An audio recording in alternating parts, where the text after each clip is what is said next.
پیش خدمت ہے پاکستان کی تازہ ترین صورتحال پر مبنی پروگرام منظر پس منظر۔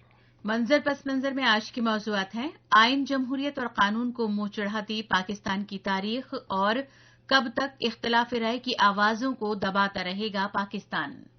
پاکستان میں آئینی اور جمہوری صورتحال پر نظر رکھنے والے ماہرین اکثر توجہ دلاتے رہتے ہیں کہ وہاں آئینی اور جمہوری اصول و اقدار کی پامالی عام بات ہے۔ آئین اور دستور کو تسلیم تو کیا گیا ہے، لیکن زمینی صورتحال یہ ہے کہ اس پر عمل درآمد نہ کے برابر ہے۔ انگریزی روزنامہ ڈان میں معروف کالم نگار بابر ستار نے حال ہی میں ایک مضمون لکھا ہے جس میں انہوں نے پاکستان میں آئین و قانون اور جمہوریت کی زمینی صورتحال کا تفصیلی جائزہ پیش کیا ہے۔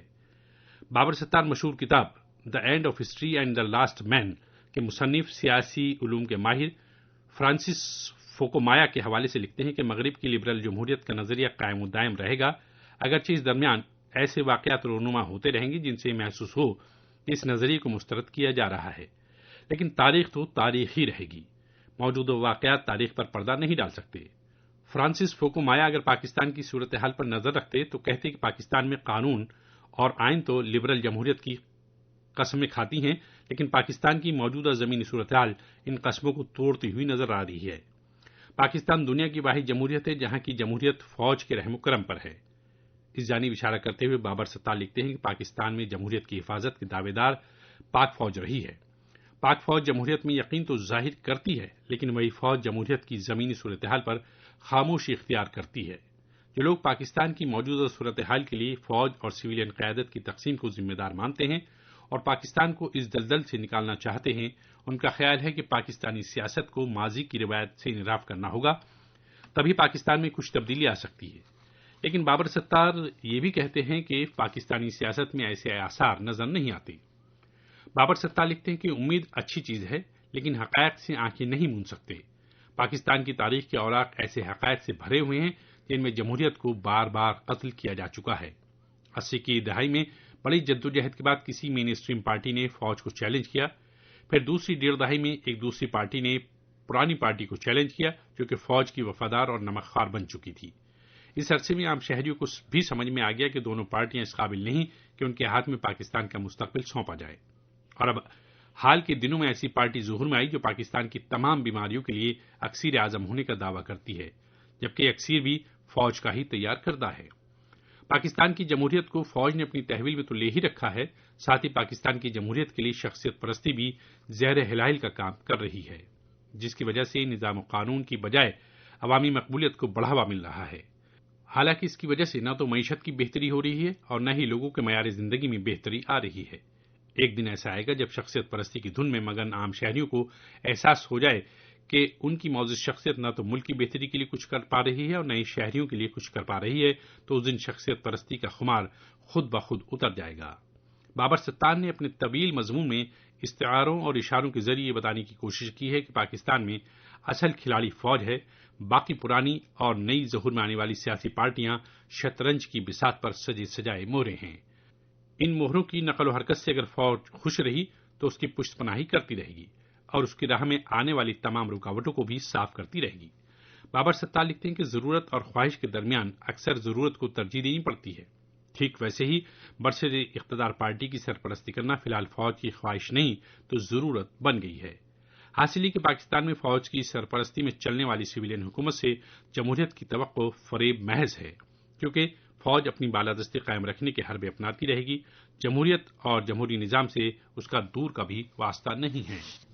کسی بھی جمہوریت میں اگر حکومت پر تنقید کرنے والے یا آزادانہ اظہار رائے رکھنے والوں کو سیدھے طور پر حکومت کی طرف سے ہی غدار، غیر ملکی ایجنٹ اور کافر وغیرہ کہا جانے لگے تو سمجھ میں آ جانا چاہیے کہ اس ملک میں جمہوریت کاغذ کی سیاہی میں مقید ہے۔ پاکستان میں یہ روایت ایک زمانے سے چلی آ رہی ہے کہ وہاں جمہوریت کو نقصان پہنچانے والے عناصر کے خلاف جو بھی جمہوریت پسند آواز بلند کرتا ہے اسے کافر، غیر ملکی ایجنٹ اور غدار کا تمغہ دیا جاتا ہے۔ اس حوالے سے انگریزی پورٹل دی ڈپلومیٹ میں معروف صحافی داؤد خٹک نے ایک بے لاگ مضمون لکھا ہے۔ داؤد خٹک لکھتے ہیں کہ پاکستان ابھی بھی اسی راہ پر گامزن ہے جس راہ پر انگریزی حکمران چل رہے تھے۔ انگریزی حکمران اپنے خلاف اٹھنے والی ہر آواز کو بغاوت اور غداری سے تعبیر کرتے تھے۔ اسی انگریزی روش اور قانون پر عمل کرتے ہوئے آج کا پاکستان بھی اختلاف رائے رکھنے والے سیاستدانوں، بے باک صحافیوں، مصنفوں، شاعروں، فنکاروں، وکیلوں، انسانی حقوق کے کارکنوں پر بھی غداری اور بغاوت کے الزامات عائد کر کے انہیں خاموش کرنا چاہتا ہے۔ داؤد خٹک لکھتے ہیں کہ پاکستان میں سیاسی حریفوں پر غداری، ملک مخالف سرگرمی میں ملوث اور غیر ملکی ایجنٹ ہونے کے الزامات عائد کیا جانا پرانا وتیرہ ہے، لیکن ان دنوں یہ اپنے نقطۂ عروج پر ہے۔ پاکستان میں ان دنوں حکومت کی کارگزاریوں کی نکتہ چینی کرنا بڑا مہنگا پڑ جاتا ہے، کیونکہ ایسے لوگوں پر قانونی تلوار کے ذریعے وار کیا جاتا ہے۔ اس سلسلے میں پاکستان کی تاریخ میں ایک سے ایک دلچسپ واقعات رونما ہوئے ہیں۔ ان میں سے چند واقعات کا ذکر کرتے ہوئے داؤد خٹک لکھتے ہیں کہ پاکستان کی تاریخ میں قائد اعظم محمد علی جناح کی بہن فاطمہ جناح پہلی شخصیت ہیں جن کو پاکستان کے لیے خطرہ بتایا گیا تھا۔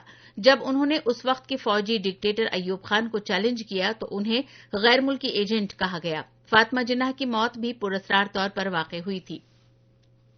داؤد خٹک لکھتے ہیں کہ غداروں اور غیر ملکی ایجنٹوں کی فہرست میں ایسے لیڈران بھی ہیں جنہوں نے آزادی سے پہلے اور آزادی کے بعد بھی ایک طویل عرصہ جیل میں گزارا اور اپنی جائیدادیں بھی گنوا دی۔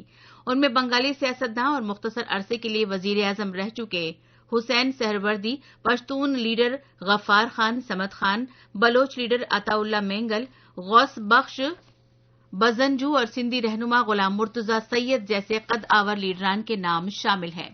تازہ ترین مثال پیش کرتے ہوئے داؤد خٹک لکھتے ہیں کہ 28 جنوری کو پاکستان کی راجدھانی اسلام آباد سے انسانی حقوق کے متعدد کارکنوں کو ملک سے غداری کے الزام میں گرفتار کر لیا گیا۔ عدالت میں ان کے مقدمے کی سنوائی کرتے ہوئے جج نے سوال کیا کہ کسی کی حب الوطنی پر سوالیہ نشان کیسے قائم کیا جا سکتا ہے۔ اسلام آباد ہائی کورٹ کے جج اطہر من اللہ نے منظور پشتین کی گرفتاری کے خلاف احتجاج کرنے والے 23 افراد کو رہا کرنے کا حکم دیا۔ خیال رہے کہ پشتون تحفظ موومنٹ کے ذریعے پرامن طریقے سے پشتون کے حقوق کی آواز بلند کرنے والے نوجوان رہنما منظور پشتین کو 27 جنوری کو ملک کے خلاف بغاوت اور سازش جیسے متعدد الزامات میں گرفتار کر لیا گیا تھا۔ پاکستان میں ان دنوں وہی سچا محب وطن قرار پاتا ہے جو قومی، علاقائی اور بین الاقوامی معاملات میں حکومت کے بیانیے کی منوان آنکھ موند کر حمایت کرے اور حکومت کے نظریے پر جو اعتراض کرتا ہے اس کا شمار غدار، ملک مخالف اور غیر ملکی ایجنٹ میں ہوتا ہے۔ حب الوطنی کے اس معیار کی وجہ سے بہت سارے مسائل جنم لیتے ہیں جن میں قومی سیاست، علاقائی تصادم، دیگر ممالک سے تعلقات، دہشت گردی جیسے مسائل سر فہرست ہیں۔ داؤد خٹک سابق وزیر اعظم پاکستان نواز شریف کا ذکر کرتے ہوئے لکھتے ہیں کہ یہ بات بھی اب آسانی سے سمجھی جا سکتی ہے جب نواز شریف نے کہا تھا کہ پراکسی جنگ کے پیچھے پاک فوج کی کارستانی ہے تو نواز شریف کو انڈیا کا ایجنٹ اور غدار کہا گیا۔ ڈان کے سینئر صحافی سیریل المائدہ نے جب فوج سے متعلق اہم انکشاف کیا تو اس کی پاداش میں انہیں عارضی طور پر ملک چھوڑنا پڑا اور بالآخر اکتوبر سن 2019 میں انہوں نے ڈان کی ملازمت سے استعفی بھی دے دیا۔ نواز شریف والے قصے کے برعکس عمران خان کا قصہ بھی سنیں۔ جب انہوں نے ستمبر 2019 میں نیو یارک میں ایک تھنک ٹینک کی تقریب سے خطاب کرتے ہوئے کہا کہ پاکستان کی آرمی اور خفیہ ایجنسیوں نے القاعدہ کو ٹریننگ دی، لیکن عمران خان کے اس بیان کے باوجود انہیں غدار، غیر ملکی ایجنٹ وغیرہ کہہ کر کوئی واویلا نہیں ہوا۔ پاکستان میں سیاسی حریفوں کو کافر، غیر ملکی ایجنٹ اور غدار کہہ کر خاموش کرنے کا مجرب نسخہ ایک زمانے سے اپنایا جا رہا ہے، لیکن یاد رہے کہ اس روش سے پاکستان اختلاف رائے کو کبھی دبا نہیں سکتا بلکہ اختلاف کی آوازیں مزید بلند ہوتی رہیں گی۔ سامعین ابھی آپ سن رہے تھے حالات حاضرہ پر مبنی پروگرام